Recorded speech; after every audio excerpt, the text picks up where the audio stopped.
Hello friends, and welcome back to the channel. Thank you so much to everyone who engaged on my last video.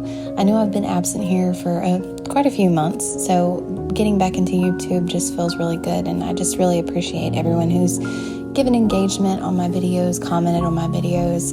It feels really nice to be back into the swing of YouTube. In today's video, I'm going to be doing a voiceover Q&A, and I asked you over on the community tab and also on Instagram if you had any questions for me, and I did get some really good ones. I got a couple that were reoccurring or very similar, so I'm going to combine those. But I did want to answer your questions today, and I'm going to try to get to as many as I can. The first one that was reoccurring several times was asking me about my homeschool curriculum, how I'm homeschooling, what my homeschooling philosophies are. So currently both of my children are in preschool, and I'm using this curriculum called Playing Preschool from the website Busy Toddler. It's a 190-day program, and it was $39.90 for the program, and then you have to print it yourself. So it was about $40 to print it. But I really like this program because it has unit studies, so it will give you a topic. For example, our very first topic was apples, and it's a 2-week unit study, and they give you an outline for books that you can get to go along with it. They give you a poem and a song. They go through something called the morning calendar every morning. It's basically just trying to get them to where they have familiarity with learning, memorizing things, very repetitive, so that the songs and information gets into their heads by repeating it a lot. Lots of reading, lots of hands-on projects, lots of sensory activities. I really like this. I like having it all laid out for me. I like how simple it is to follow. They don't give you a ton of work. Preschool and kindergarten, these little early years are supposed to be the fun part of homeschooling, and so I really enjoy the fact that there's not a ton of work put on them. It's more so just learning, reading, activities, crafts, and hands-on type things, and my kids really seem to learn really well like that.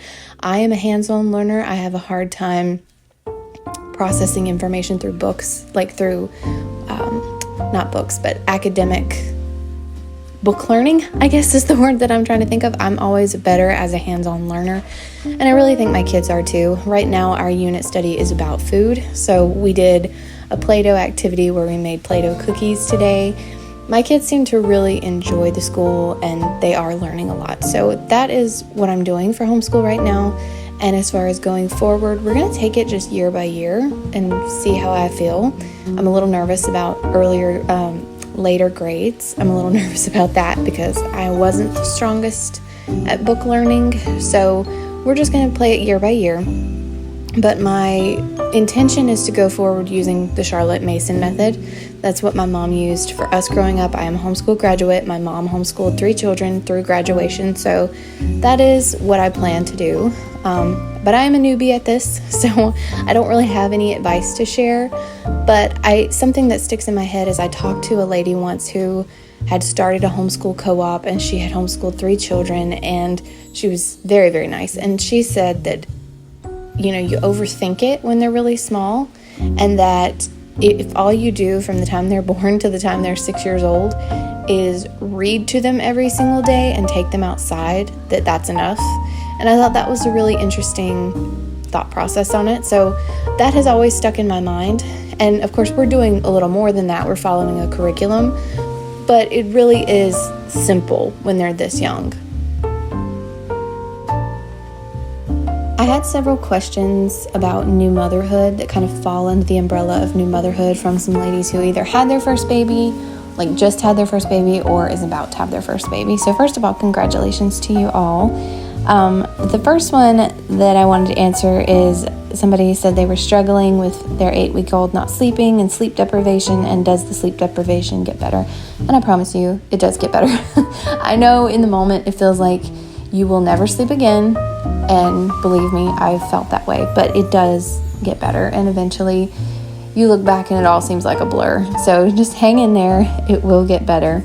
The next one is tips for getting housework done with a newborn. And I don't think I have any practical tips for this because everybody's postpartum and everybody's baby's needs are totally different. I think the only thing that I want to say is give yourself a lot of grace, because in the postpartum period, that is such a crucial time. Your body is recovering. You're figuring out motherhood. You are getting to know your newborn and soaking in that time. Just give yourself all the grace in the world. The housework will be there when you're ready to get to it. It's not going anywhere. So give yourself all the grace in the world, and don't be afraid to ask for help, and don't be afraid to accept help if it's offered. If you have any kind of community around you, via a spouse, a mom, a sister, a best friend, whoever it may be, don't be afraid to ask them for help, and don't be afraid to accept it if they offer. I know our natural tendency, especially me, is to be like, oh no, thank you, I'm fine. But there are so many times where I wish that I had taken people up on their offer. So just remember that in the postpartum stage, and just give yourself grace, because I promise you will find a routine. You will get back to normal. Just don't rush it. I know the desire is there to rush it. Believe me, you want to get back to feeling normal, but it will be there when you're ready. Don't force it and don't rush into it. Other than that, I don't really have any tips for housework with a newborn, because I just think everybody's experience is so different. The last question under the new motherhood umbrella was how to prioritize your marriage while having a baby. And I have two thoughts on this. The first one is simplify what your ideas are about spending time together, because once you become a parent, obviously you don't have the spontaneity that you once had to just decide to go to a movie or decide you're going to go out to dinner that night. You have to have a little bit more coordination. You have to be able to coordinate help with the kids and work schedules and all that stuff. So date nights are very few and far between. They are for us. They're very few and far between that those come around. Trips together, we do try to take one trip together a year, maybe for a couple nights where it's just the two of us, but that comes around only once a year. And if you have a newborn, that's likely not happening. So don't wait to prioritize time together for when you have something elaborate planned, like a date or a trip. Do little, small, simple things. As long as you make them a priority and you make them intentional, it goes a long way with helping you stay connected. And that can look as simple as having coffee together while the baby takes a nap, or, the baby's asleep between you and y'all watch a show together and hang out and eat snacks and chat together. Simple things like that, as long as it is intentional, can go so far with helping you stay connected and prioritizing your marriage. And I think, it's important to be best friends with your spouse and maintain that closeness, talk to each other, have conversations, support each other. I like to take an interest in what my husband takes an interest in, and listen to him when he talks about it so that I can understand what it is that he's talking about. I like to prioritize him in that way, and he prioritizes me the same way. Maintaining physical touch, and I'm not just talking about intimacy. I'm talking about everyday physical touch, kissing, hugging, holding hands. Your spouse is your best friend. And I think maintaining that closeness, both physically and with time together, goes such a long way in keeping you connected. And the second thing I would say, and my husband would say the same thing, is that if you implement a bedtime for your children early on, that will really help you, especially as your kids get older. That's something that we did as soon as our kids were out of the newborn stage. We started a bedtime routine and had a specific time we put them to bed every single night. Even if I knew they were only going to sleep about 45 minutes before they woke up for a bottle, I would still do the whole bedtime routine and put them to bed at that same time every single night. And that has helped us so much, both individually and as a couple, because we know that at 7 o'clock, 8 o'clock, our kids are going to be down for sleep, and we're going to have time. We're going to have a few hours to spend together, or, spend working on individual things. Some nights we do our own thing, and then we, convene at 9 o'clock and hang out together. But having that time has been so valuable. And of course, it's good for the children too. The children need structure and they need sleep. And our children don't even nap anymore. Our nap time went out the window a long time ago. So they're tired. They're very tired by 7 o'clock. And that has just helped us so much. That's probably one of the top pieces of advice we would give to anybody that was about to be a parent, is to implement a bedtime early, because that has helped us so much.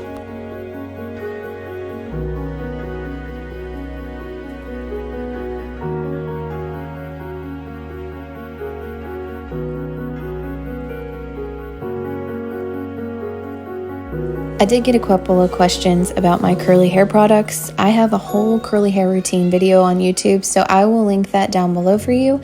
And I also got a question about my favorite books. I have a whole podcast episode called Books That Changed My Life. I will link that down below for you as well. I list fiction and nonfiction books that completely changed my outlook on life. And I will, again, link both of those videos down below for you so you can go watch those. I also got a couple of questions about cleaning schedules. Do I have a cleaning schedule? What's my cleaning schedule? And have I ever followed another cleaning schedule, like a Fly Lady routine or something? And the answer to that is no, I do not have a cleaning schedule right now. I've been pretty open on my social media about how much I struggle with my house, especially right now. So I don't have advice on that. I am not the person to go to for advice on that. And I have not tried a Fly Lady routine or anything like that. I will say, my friend Michaela on Instagram, and I will leave her Instagram down below, she has been sharing all the homemaking things. She's been sharing her routine, and she is somebody that I consider to be a very good homemaker, and she has such good routines and rhythms, and I admire her a lot when it comes to her homemaking, and just her as a person. I admire her a whole lot. So I think that all of you would benefit by following her and gleaning from her advice on these kinds of things, because she's so much better at it than I am. So I'm going to link her down below as well for you to check out, and check out all of her homemaking content, because I know that y'all will love her. To wrap this video up, I'm going to answer this one last question, which is my thoughts on living in North Carolina and the pros and cons of living in North Carolina from somebody who is considering moving here. So my two biggest cons would be that we don't get snow. We have very, very mild winters, and we don't get snow. Sometimes it'll be 70 degrees on Christmas Day, and I don't like that, not one little bit.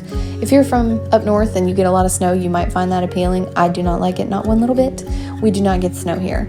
And then also in the summer, we have very hot, humid summers, and if you have curly hair, you will suffer. Just trust me on that one. But aside from that, I do like the fact that we do get 4 seasons here, and we do have mountains and oceans. There is so many beautiful, charming small towns and beautiful places to visit in North Carolina. And I do know that our job economy is pretty great. That's why a lot of people are moving here. I think last I heard, North Carolina was ranked pretty high on the list of places to move to because of the job economy. There's lots of job opportunity here, and I do know that a lot of people are moving here. But overall, I think it's a great state to live in. I've lived here my whole life. I don't know anything different, but I do think it's a great state to live in.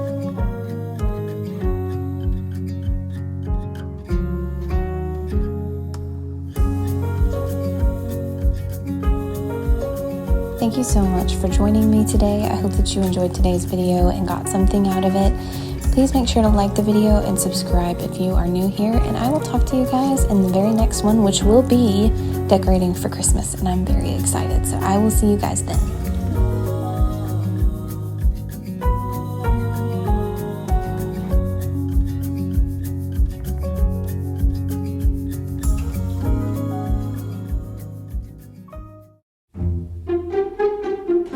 All right, turn around. Mommy's gonna read you the book. I am haunted by the sound of the leaves blowing. I fill my belly with things to eat, fruits and veggies, and sometimes a treat,